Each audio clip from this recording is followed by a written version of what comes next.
सनातन धर्म में महाकुंभ का बहुत महत्व है। 12 वर्ष में एक बार लगने वाला यह मेला प्रयागराज, हरिद्वार, उज्जैन एवं नासिक में आयोजित होता है।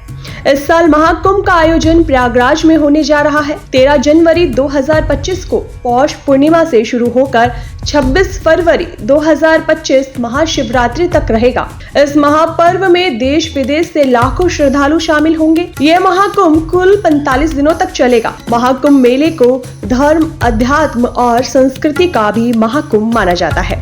सबसे खास बात यह है कि यहाँ गंगा, यमुना और सरस्वती नदियों का संगम होता है, जिसे त्रिवेणी संगम कहते हैं। ऐसे में यहाँ होने वाले महाकुंभ का विशेष महत्व होता है। कहा जाता है कि यहाँ स्नान करने से सारे पाप खत्म हो जाते हैं और मोक्ष की प्राप्ति होती है।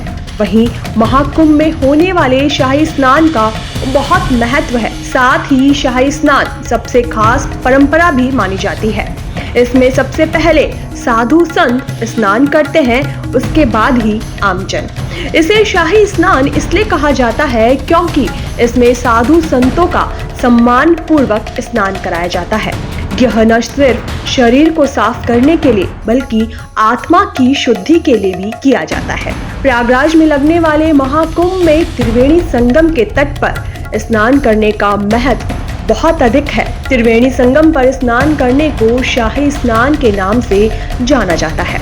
आइए जानते हैं क्या है शाही स्नान और महाकुंभ में शाही स्नान करने की क्या है वजह। और अगर इस बार आप भी शाही स्नान करने जा रहे हैं तो इससे पहले जान लें इसके नियम। ऐसे में आइए जानते हैं शाही स्नान के नियम, शुभ मुहूर्त और शाही स्नान की तिथियां। हिंदू धर्म शास्त्रों में कहा गया है कि महाकुंभ के दौरान पवित्र नदियों का जल अमृत में बदल जाता है। महाकुंभ के दौरान किए जाने वाले शाही स्नानों की अलग अलग तिथियां हिंदू पंचांग देखकर तय की जाती है। प्रयागराज में संगम के तट को बहुत महत्वपूर्ण माना गया है क्योंकि यहीं पर गंगा, यमुना और सरस्वती का पवित्र संगम होता है। संगम को इस कारण त्रिवेणी घाट भी कहा जाता है। महाकुंभ में शाही स्नान इसी त्रिवेणी घाट पर किए जाएंगे। मान्यता है कि शाही स्नान के दिन ब्रह्म मुहूर्त में देवी देवता स्नान के लिए धरती पर उतरते हैं। कहा जाता है कि शाही स्नान करने से व्यक्ति के सभी पापों का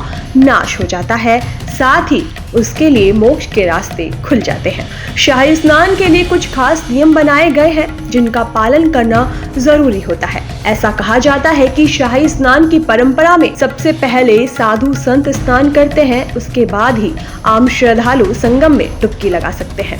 स्नान के दौरान साबुन या शैम्पू का इस्तेमाल करना वर्जित माना जाता है। ऐसा माना जाता है कि स्नान के दौरान इन चीजों का इस्तेमाल करने से पवित्र जल अशुद्ध हो सकता है।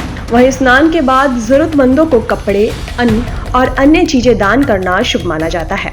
इसके अलावा ऐसा माना जाता है कि महाकुंभ के समय ग्रहों और नक्षत्रों की विशेष स्थिति के कारण संगम का जल काफी पवित्र माना जाता है, इसलिए शाही स्नान को अत्यंत शुभ माना जाता है। हिंदू पंचांग के अनुसार पहला शाही स्नान 13 जनवरी 2025 को पौष पूर्णिमा के दिन होगा। पंचांग के अनुसार पौष पूर्णिमा की शुरुआत 13 जनवरी 2025 को सुबह 5:03 पर होगी और इस तिथि का समापन 14 जनवरी को रात 3:56 पर होगा। कुंभ महापर्व 2025 में शाही स्नान की तिथियां क्या है, आइए जानते हैं। पहला शाही स्नान 13 जनवरी 2025 को मकर संक्रांति पर है। दूसरा शाही स्नान 29 जनवरी 2025 को मौनी अमावस्या पर। तीसरा शाही स्नान 3 फरवरी 2025 को बसंत पंचमी पर। चौथा शाही स्नान 12 फरवरी 2025 को माघी पूर्णिमा। पांचवा शाही स्नान 26 फरवरी 2025 महाशिवरात्रि। तो वहीं शास्त्रों और पुराणों में शाही स्नान को लेकर निकाली जाने वाली पेशवाई का कोई जिक्र नहीं है, लेकिन यह परंपरा सदियों पुरानी है।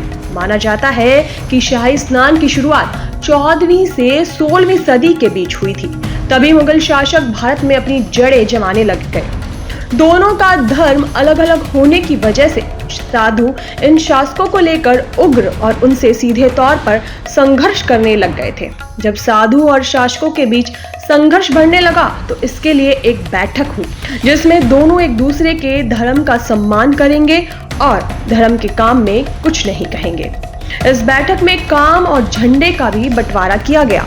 साधुओं को सम्मान देने के लिए कुंभ के दौरान खास महसूस कराने के लिए हाथी घोड़ों पर बैठकर उनकी पेशवाई निकाली गई। स्नान के दौरान साधुओं का ठाट बाट राजाओं जैसा होता था। इस वजह से उनके स्नान को शाही स्नान कहा गया। तभी से शाही स्नान की प्रक्रिया चल रही है। शाही स्नान को लेकर अखाड़ों के बीच संघर्ष का दौर शुरू हो गया था। पहले शाही स्नान को लेकर नदी का पानी तक खून से लाल हो चुका था। इसके बाद ब्रिटिश साम्राज्य ने अखाड़ों के शाही स्नान को लेकर एक क्रम और समय तय किया। इसके बाद से यही नियम आज तक लागू हो रहा है। आज भी उसी क्रम में अखाड़े शाही स्नान करते हैं।